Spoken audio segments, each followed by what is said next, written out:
GeM TV நேயர்களுக்கு அன்பான வணக்கம்.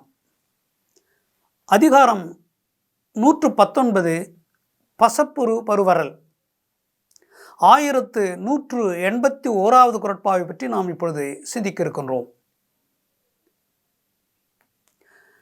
நயந்தவர்க்கு நல்காமை நேர்ந்தேன் பசந்தையன் பண்புயார்க்கு உரைக்கோ பிற.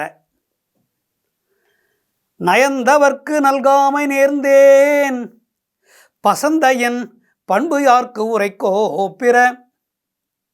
நயந்தவர்க்கு நல்காமை நேர்ந்தேன் பசந்தையன் பண்பு யார்க்கு உரைக்கோ பிற. ஐயோ, என் தலைவன் என்னை விட்டு பிரிந்து வெகு நாட்கள் ஆகிவிட்டனவே. என் உடம்பிலே பசலை என்று சொல்லக்கூடிய நிறம் என் உடம்பிலே வந்து இருக்கிறது. உடல் முழுதும் பரவுகிறது. சாம்பல் நிறத்திலே உடல் நிறம் மாறுகிறது. என்னுடைய உடம்பிலே பளிச்சென்று இருந்த என்னுடைய உடம்பு, ஒளி பொருந்திய உடம்பு, முகம் எல்லாம் வெளுத்து சாம்பல் நிறமாக மாறிக்கொண்டு வருகிறது. உடல் முழுதும் அது படர்ந்து வருகிறது. பசலை கீரையானது தரையில் எப்படி படர்ந்து பச்சை நிறமான அந்த பசலைக்கீரை தரையில் எப்படி படர்ந்து கொண்டே போகுமோ அதை போல என் உடம்பு என்கின்ற இந்த தரையிலே இந்த பசலை என்கின்ற சொல்லக்கூடிய ஒரு நோயானது, உடல் மாற்றமானது, நிறமாற்றமானது நிகழ்ந்திருக்கிறது. உடல் முழுதும் மாற்றம் ஏற்படுகிறது. என்னுடைய நிறமே மாறிவிட்டதே. இதற்கு என்ன காரணம்? அவர் பிரிந்து விட்டார் என்ற வருத்தத்திலே இந்த மாதிரி என்னுடைய உடல்நிலையிலே மாற்றம் ஏற்பட்டிருக்கிறது. என்னுடைய உடல் நிறத்திலே மாற்றம் ஏற்பட்டிருக்கிறது. எல்லோரும் கேட்கிறார்கள், ஏன் எப்படி இருப்பாய் நீ? ஒளி பொருந்தி அழகாக இருப்பாயே, பளிச்சென்றிருக்குமே முகமெல்லாம், இப்படி வாடி வதங்கி சாம்பல் பூத்திருக்கிறதே உன்னுடைய முகத்திலே, என்ன வருத்தம் என்று எல்லோரும் கேட்கிறார்களே. இதற்கு காரணம், அவருக்கு நான் ஒப்புதல் கொடுத்தேன். நான் உன்னை விட்டு பிரிய போகிறேன், ஒரு நல்ல காரியத்திற்காக, நல்ல செயலுக்காக, நல்ல பணி செய்வதற்காக நான் வெளியே போகின்றேன். உன்னை பிரிந்து போக வேண்டிய சூழ்நிலை வந்திருக்கிறது. தயவு செய்து எனக்கு போவதற்கு அனுமதி கொடு என்று கேட்டார். உரிமையாக கேட்டார். என்னிடத்தில் பிரியமுள்ளவர், அன்புடையவர், காதல் கொண்டவர், என்னை காதலித்து திருமணம் செய்தவர். நான் பிரிந்து போகிறேன், தயவு செய்து எனக்கு ஒப்புதல் கொடு என்று கேட்டார். நானும் உரிமையுள்ளவர், எனக்கு விருப்பமானவர், என்னிடத்தில் அன்பு கொண்டவர், அவர் கேட்கிறாரே என்பதற்காக நான் ஒப்புதல் கொடுத்து விட்டேன். ஆனால் அது எவ்வளோ பெரிய தவறு என்பது இப்பொழுதுதான் எனக்கு தெரிகிறது.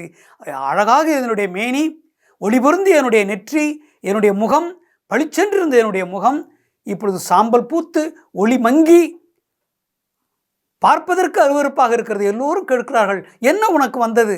நீ அழகாக இருப்பாயே, ஏன் இப்படி இருக்கிறது உன்னுடைய முகம்? உன்னுடைய உடம்பெல்லாம் இப்படி இருக்கிறதே, சாம்பல் பூத்து இருக்கிறதே, என்ன என்ன என்று கேட்கிறார்கள். நான் எப்படி சொல்வேன்? நான் செய்த தவறு, நான் செய்த தவறு அவருக்கு ஒப்புதல் கொடுத்தது. சென்று வாருங்கள் என்று ஒப்புதல் கொடுத்தேன். பிரிவதற்கு ஒப்புதல் கொடுத்து விட்டேன். என்னை விட்டு பிரிந்து செல்வதற்கு நான் தான் ஒப்புதல் கொடுத்தேன். அதற்கு காரணம், அவர் என்மேல் வைத்திருக்கிற உரிமை, என்மேல் அவர் கொண்டிருக்கிற காதல், அவரிடத்திலே நான் கொண்டிருக்கிற உரிமை, அவரிடத்திலே நான் கொண்டிருக்கின்ற காதல், அதற்கு எந்த விதமான இடைஞ்சலும் வரக்கூடாது என்பதற்காக சரி என்று ஒப்புதல் கொடுத்தேன். ஆனால் அவர் பிரிந்து பல நாட்கள் ஆகின்றன, திரும்பி வரவில்லை. அந்த ஏக்கத்தினாலே உடல் முழுவதும் பசலை என்று சொல்லக்கூடிய சாம்பல் நிறம் பொருந்திய ஒரு உடல் மாற்றம் ஏற்பட்டிருக்கிறது. என்னுடைய உடம்பிலே மாற்றம் ஏற்பட்டது.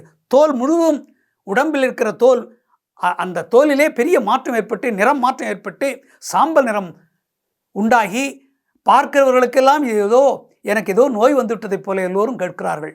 இந்த நிலைக்கு காரணம் என் புத்தி.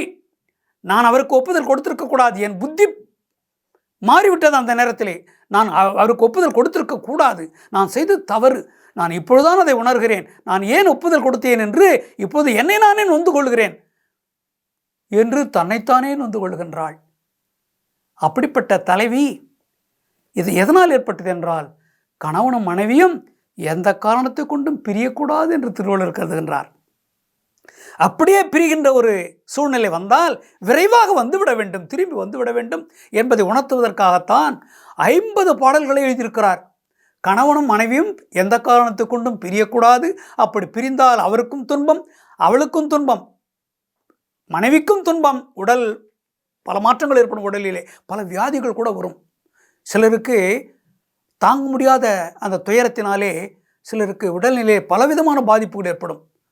அவருக்கும் சென்ற இடத்திலே நிம்மதி இருக்காது, வருத்தப்பட்டிருக்கு. அவருக்கும் ஏதாவது அந்த ஹோம் சிக் என்று சொல்வார்கள் ஆங்கிலத்திலே, தன்னுடைய மனைவி நினைத்து கொண்டு தன்னுடைய குடும்பத்தை நினைத்து கொண்டு அங்கே வருத்தப்பட்டு அந்த வருத்தத்தினாலே பலவிதமான தலைநோய்களும் தலைவலியும் மற்றும் பிற நோய்களும் அவரை வருத்தும்.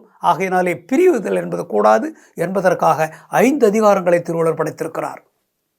பிரிவாற்றாமை, படர்மெலிந்திரங்கள், கண்விதுப்பழிதல், பசப்புரு வருவரல், தனிப்படர் மிகுதி என்று 5 அதிகாரங்களை 50 குறட்பாக்களை படைத்திருக்கிறார். நட்புக்கு கூட 5 அதிகாரங்களை படைத்திருக்கிறார். ஏனென்றால் நட்பிலிருந்துதான் இந்த காதல் வருகிறது. நட்பு செய்து காதலாகி அது கல்யாணத்தில் முடிகிறது. ஆக நட்பு மிக மிக முக்கியம். அதற்கு 50 குறட்பாக்கள் எழுதியிருக்கிறார். இதன் பிறகு கல்யாணமான பிறகு ஒருவரை பிரியக்கூடாது என்பதற்காக 5 அதிகாரங்களை 50 குறட்பாக்கள் எழுதியிருக்கிறார். என்றால் கணவன் மனைவியும் பிரியக்கூடாது என்கின்ற ஒரு கருத்து. அது நல்லது. பிரிந்தால் பல வியாதிகள் வரும் என்று உணர்த்துகின்றார் திருவள்ளுவர். மீண்டும் நாளை சந்திப்போம்.